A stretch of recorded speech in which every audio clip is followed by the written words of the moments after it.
I will give you a brief rundown on the general things that we should be doing in releases regardless of situation. So things that we should always be looking for in the releases. And then we have our speakers talking on the specific topics that we've pulled out. So we have some updates concerning suite billing, fixed assets, electronic bank payments, and the Cash 360 app that you can see here. And we do have, I'll take over the control again for some honorable mentions, some specific updates for Germany right at the end. Okay, so for those of you who may not know NetSuite, RSM yet, just a brief overview of us as a company. RSM is one of the larger tax consulting and advisory houses in the world, resident in more than 120 countries at this point, I believe, with 6.3 billion in revenue.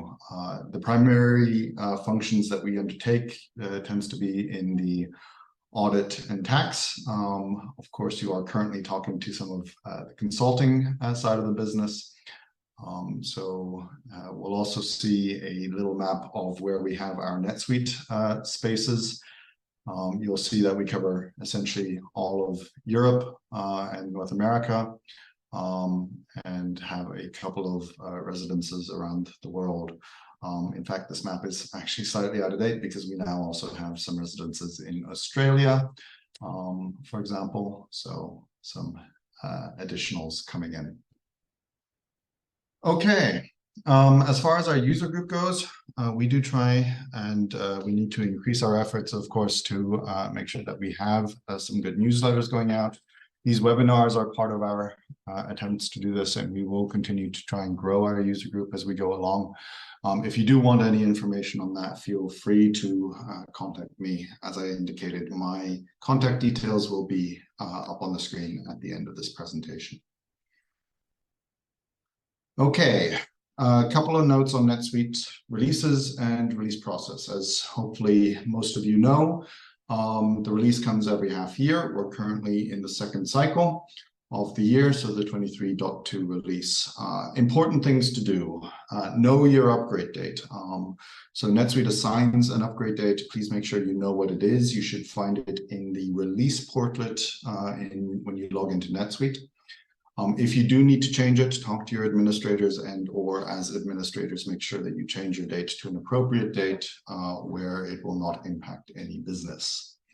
Also know the dates of your release preview and do request for a release preview. You can do that under the company setup company screen. And use the release preview if you can to check any current or historical customizations that you have. Go through your processes briefly and make sure that you are ready for your upgrade. Please do also use the resources that are available. So we will be highlighting a number of topics today, but there are a bunch of other topics that may be related to you as a company or to you as a business. So make sure you just look through the release notes. I will admit that no one reads all of the release notes from cover to cover, but if you at least look through the headlines and the notes, the titles, then you'll be in a good position to make sure that you are ready for your release coming forward. Feel free to reach out to us from RSM, of course, but there's also, of course, always Suite Answers out there that has technical documentation on any of the new features coming out. I will walk you through some enhancement regarding the electronic bank payments feature. So the first feature we are going to look at is the entity bank details. So if you're already using the EBP functionality, you might have come across the difference between the view and edit mode when we're entering the entity bank details. So for example, we have in here two screenshots. The first screenshot will show you the bank details for an IBAN format or SEPA format in view mode. And as you can see, we can only see the type, primary, and the BIC displayed. And if we would click on edit, then we would also see some more details like the IBAN. So now with the new release, we will be able to see the same exact information in view and edit mode. So we don't have to click edit just to see more information. In here we have the example of the ANZ Bank format, and we can see in the first screenshot, that's the view mode. It will display the same information or the same fields as it also displays in the edit mode.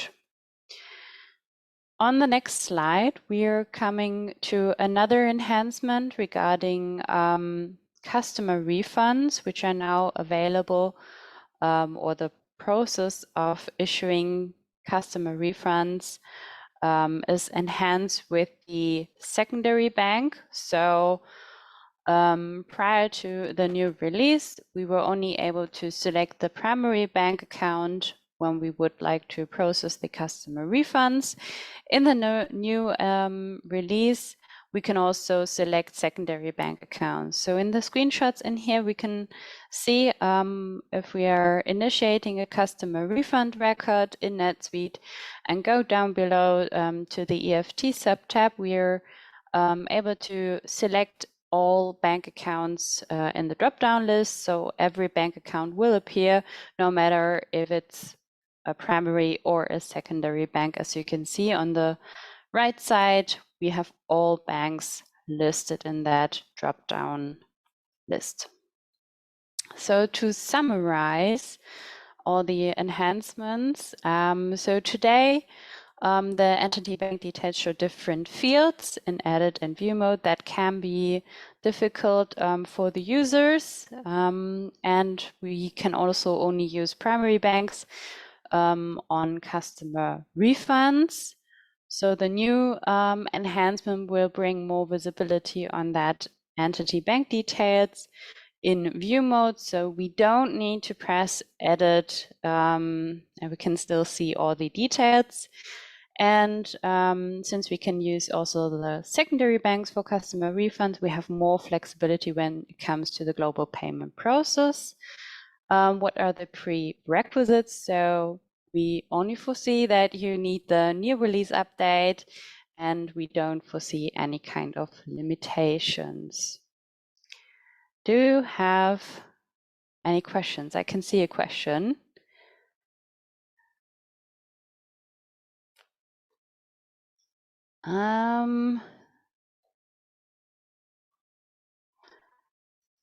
So to be honest, I think I have to take that question. Maybe we can send around a Q&A after this session. Hi, can I ask a question? Yes. So I joined the call a bit late, but I was just reading the slide on the screen, and I noticed that there were some changes for the bank entity details. So please ignore if my question is like not relevant, but I'm wondering if this update is has already been submitted to all the customers, or do we have to take any action to have the latest version? So you will be automatically upgraded to the new release version depending on your upgrade schedule. Kilian, do you want to jump in here? So we had a little section right at the beginning, but if you check your release portlet, you will be seeing, which is a portlet that appears on your dashboard when you log in. You should be able to see when your upgrade date is. Talk to your administrators or talk to us after the call, and we can help you look at that further. Perfect. Thank you very much.